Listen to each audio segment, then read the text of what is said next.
This is a very, very big box, and it is very heavy. Comes up to like 36 pounds, I believe, is what the shipping notification told me. Real excited. I believe this is Terrorscape. I could be completely wrong. I'll be surprised to both of us, but I'm pretty sure it's Terrorscape. Game that was started, I think, in July or something. I don't know. I backed it. Super surprised it came real quick. People were kind of worried it seemed kind of scammy, and I was like, yeah, we'll see.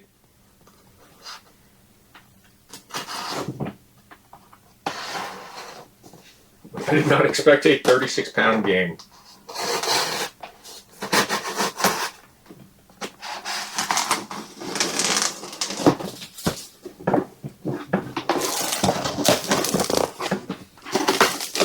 Ooh. And kind of blue. I am glad they put these in the corner. I was hoping that everything was colored. These just spacers? Oh, they are. They're just covers. Yeah. Oh, look how pretty that is. Packed very well. That looks like the main game. Or that's... Wow. Oh, jeez.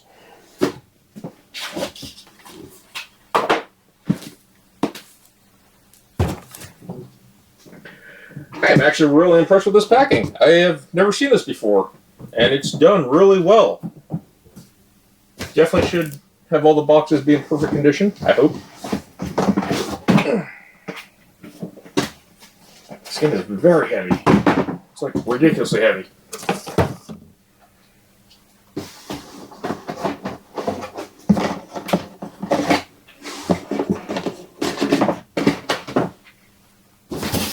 Now, let's get that out of here.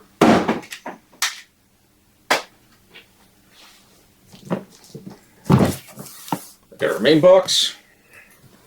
The collector's big box. I actually like that a lot. And our expansions. Very, very cool. I'm super excited to actually do this weekend. I believe this is the core box. Not sure if it's coming out to retail, but it looks like it will be coming out to retail.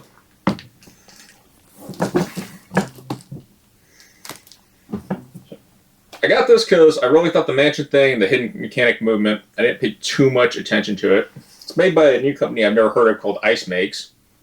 And from what I understand, they're stationed in Hong Kong. Yep. Hong Kong. So this is one of the few games I actually get that's made overseas 100%. Or not made overseas, but made, designed, and yada yada yada. But it's a really interesting hide-and-seek mechanic system where the survivors, and you have this mansion as your GM screen while, I guess, the GM's doing all sorts of weird stuff. But they control killers and they do wonky things. I do believe this is coming to retail. I have no idea when. I don't get endorsed. I don't get paid. And I pay for everything myself. So, if you like what I do and get games like this, consider subscribing to the channel. It really helps me out, especially since, you know, I got to appease the YouTube gods or whatever it is.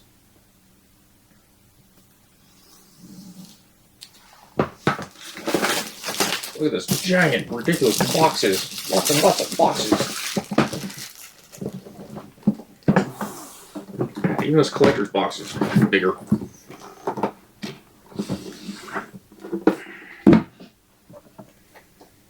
We have our survival guide. Nice paper. Nice coloring. I'm actually surprised this is all colored. I'm guessing these are the monsters that the GM can play as. The killer booklet. Now I'm going to have to wonder if this plays like Betrayal.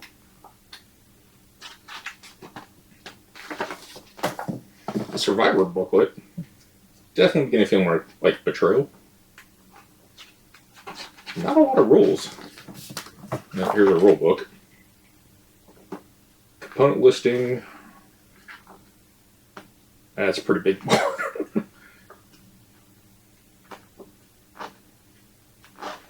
Yeah, not, I was wrong. It's, there's a lot of rules here. Don't know how the mansion's going to go together. I have to check that out. Hopefully it's built really well. An organizer. Love that. And it has a dice tower tray. Did not know that. That is a lot of cardboard. And those are some really awesome coloring right there. It reminds me of Mansion of Madness tiles. Oh, look at these trays. Custom dice. Really nice vacuum molded trays. They feel really good too. They don't feel cheap.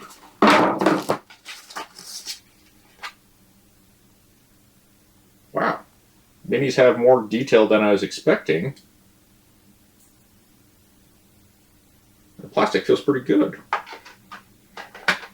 Really impressed with it so far. Some parts are bent, like this chainsaw right here. It's kind of bent, but that can be fixed with hot water, so that's not too much of a problem. Gotta say, I am liking this.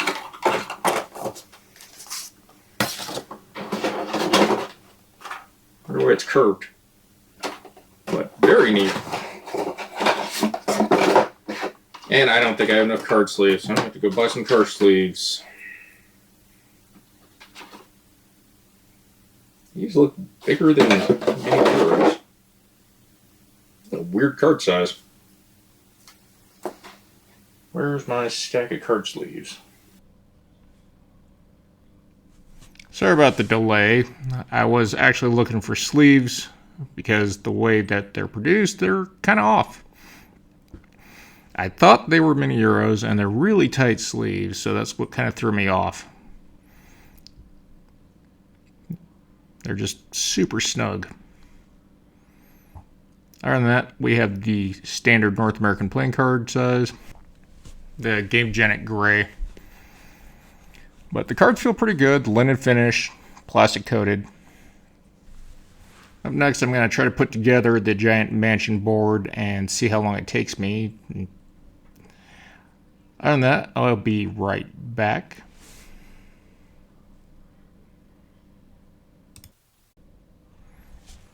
Well, I have put together the mansion. Took me a lot longer than I expected. The manual is pretty good about it, but I wanted to get all the art to fit the right size.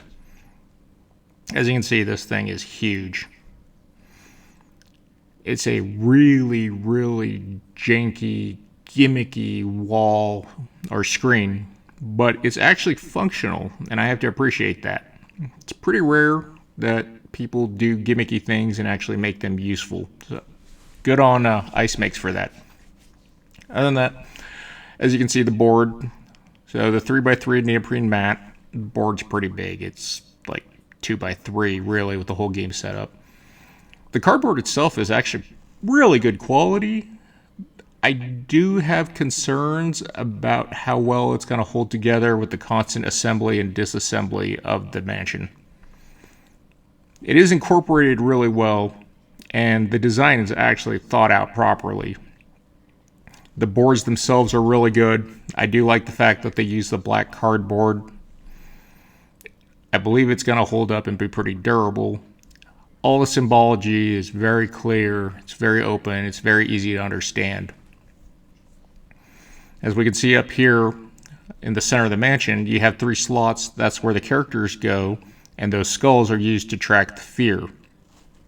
And that's cool because you don't have to look over to check on everyone's stat and health. The bird key thing up here is kind of odd. This extra piece of cardboard it's not required, but the instructions said to add that. But you have the slots and it holds 5 keys, which is another good visual tracker for the killer to know how close they're escaping. The numbers there are actually for when the survivors assemble the radio, and that's another notification for the killer, so he or she doesn't have to figure out or wonder what's going on. A lot of the critical information is not hidden from the other player. It's still a guessing game, it's still the cat and mouse, so it prevents anything from spilling over. It is kind of hard to fit 3 people on one side of the board and keep everything secret. I think that's going to be an issue.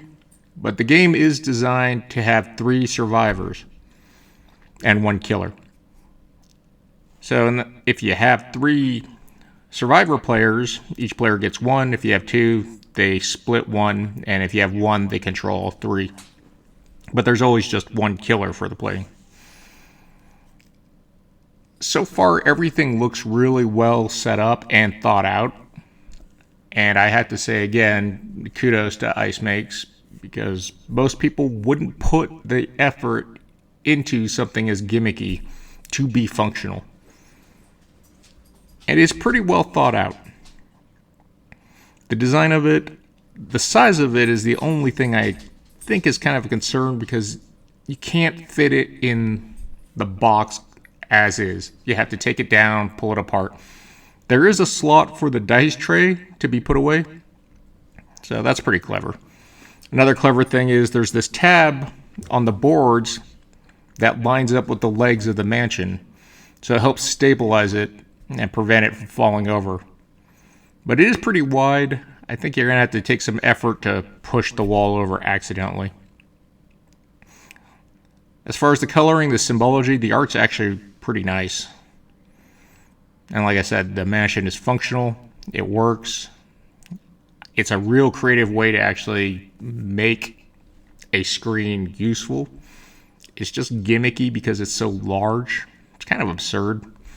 For a hidden movement game, I thought that maybe if they took Sniper Elite or any other game where you could draw on it, it'd be better. Here we have the actual mansion. On the left side, or the right, we have the dice tray for the dice tower, and everything is incorporated in. Kind of reminds me of the Scooby-Doo mansion. But it's a really neat idea, and I'm glad they actually did it. It's gimmicky. It's definitely gimmicky and hokey, but I think it works. Like I said, my only concern is how it's going to hold up from constant teardown and setup. All the other components, I think, are going to be fine. Alright, so here's the core box with everything. It doesn't sit perfectly. It's actually a little bit off, and this is because I followed the instructions on how to repack it. Right here, we got about a half-inch gap, it looks like. I didn't measure it. I probably should have. But the way they had it stacked was really odd. I also didn't notice the art inside the top lid. I usually notice that stuff. I didn't show that earlier in the video, but that's a really nice thing that they added as a feature. So originally, I thought the rulebook was way too big. After reading the rulebook, I found out that the killer and the survivor's playbook is actually from the main rulebook. As far as the survival guide, it's just a quick reference, I guess, for rough stats if people want to just check out who the monster is. So here we have the mansion board. One side is condemned and the other side looks normal. Showed that in the last part. Here are the fold-out boards that go to the mansion.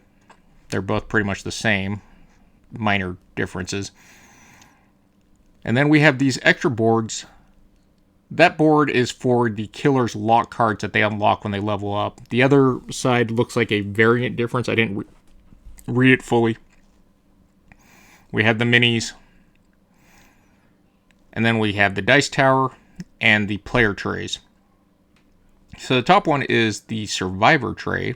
And it's actually really neat that they put a lot of thought into how the storage system works. The game was not designed for sleeve cards. They do fit. They don't fit perfectly, but it's something I can live with.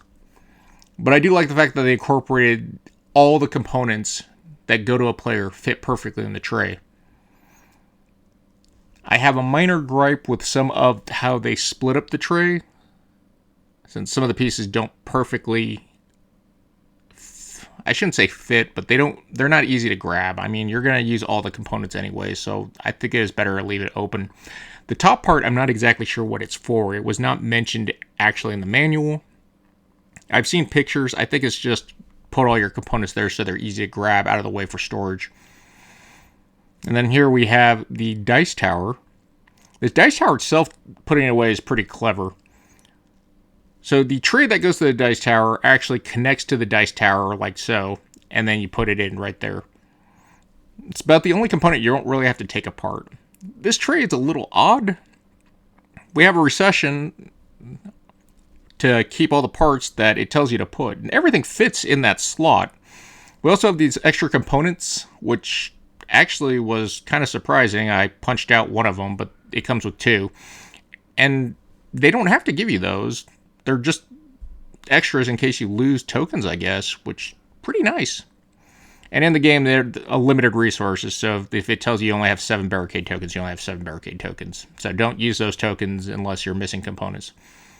But as you can see here, putting everything in as the instructions tell me, it doesn't sit flush anymore. And that's what kind of causes some weird stacking issues with it.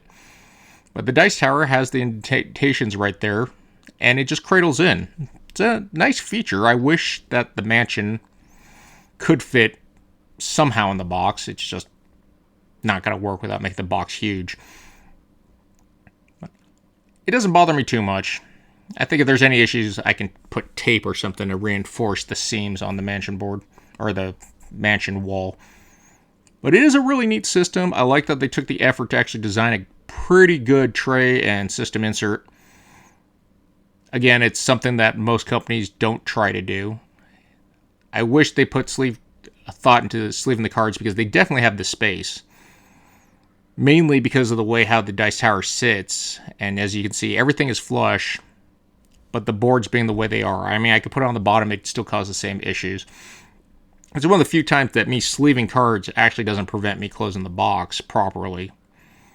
But it's not too bad. I can live with it. But everything fits. And honestly, it's not terribly high. I would be worried about putting stuff on top of it, just because it might be crushing the trays. I'm going to play around with it a little bit more and see if I can get stuff to fit a little bit better. But with how the space setup is, it's kind of hard. Now with that, let's get to the expansions.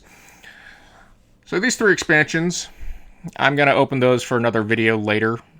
I'm going to try out the core game first, and then we have the collector's box. The collector's box is a Kickstarter exclusive, and honestly, a lot of the stuff in there is not required for gameplay. It's just pros. It is a really, really weird box, though. And as soon as I get this open, you're definitely going to see what I mean as a weird box. It is a very neat idea. I do like the idea of it. I like the magnetic flaps. They went all out on it. There was some damage to the corner of the box, and I think someone might have dropped this while they were putting it in the packaging. And that's why it's kind of crumpled up. It's not going to take away from it. But it is a really weird, janky storage system. Here we have all the backers. My name's somewhere in there. I don't really care. But it just opens up really cumbersomely. It's just odd. I mean, it's neat. It's just really odd. Right there's the damage, as you can see. I think someone dropped it on the corner. But it is what it is. I'm not too worried about it. Right here, I'm actually trying to figure out where my name is, and then I was like, oh, it's not even alphabetical order. So I don't know if it was done in backer order or whatever fits. But I didn't spend any time. I still have no idea where I am in that giant list. I was just like, whatever, it's not worth the time. It definitely seems like I'm spending more time than I should on it. I think I was just trying to figure out how that order is. It is kind of odd because everything slides out. And right here, you're going to kind of see how it works. It's neat. It's creative. It's definitely creative. They have a little slot down there that you can just push all the components out through the side. A little unnecessary, but I do like it. Again, they took time to consider some of that stuff. So good on Ice Mix for that. So first up, we have an art book. And it's actually a pretty decent size. I was a little surprised by the detail and how much thought actually went into the design of some of the characters. I'm just flipping through it right now. But I really didn't think that for a company I never heard of would spend this much time, especially since, like I said earlier, some people told me this was a scam. And I was kind of concerned. but I took the risk anyways. I'm pretty glad I did. Here we have the acrylic tokens, and they're packed in cardboard. It threw me for like a curveball because I didn't expect acrylic tokens to be packed in cardboard. And I was like, oh, more cardboard tokens. Well, that sucks. I figured somewhere they were going to cut a corner and rip me off, but nope. They actually went way above and beyond. And these are some really nice looking acrylic tokens. But the way they packed them was just amazing. Most people don't pack anything like this. They would just throw it in like that and be like, oh, it's done. We don't care. But they actually had the cutout and the insert. And it's really nice. It's a huge quality of life improvement when you don't have to worry about the acrylic getting scratched or damaged. And the tokens are double-sided. So they spent, like, a lot of the money put in this game was put back. There are some parts that they cheaped out on. It's a little weird because of how the cardboard components are mixed with the acrylic components. These are the only acrylic tokens, and they give you more than enough to play the game. But I'll get to that part. So each one of these small boxes is a set of mats, neoprene mats. I was actually surprised that they fit and they're not damaged. But we have up here the mansion, the laboratory, the castle, I believe, and the cabin.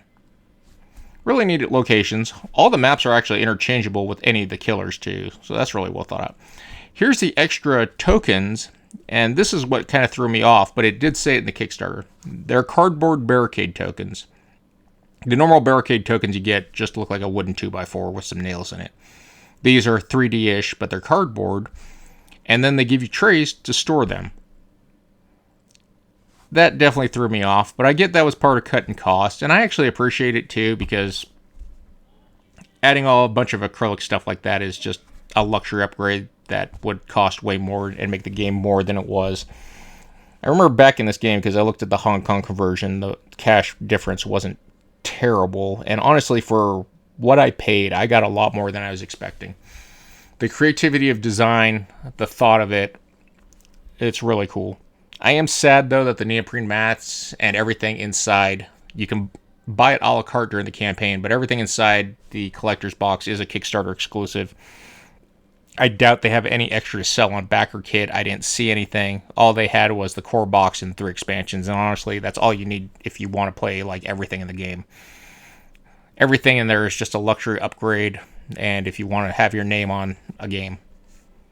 But it is neat. Definitely gimmicky. It's definitely taking up a lot of shelf space. It's pretty big. But it's something I appreciate having. Other than that, if you like what I do, please consider subscribing to the channel, especially if you got this far. Definitely still doing the 2023 giveaway. I'm close to 100. Once I hit 100, I'll start shipping out the first prize.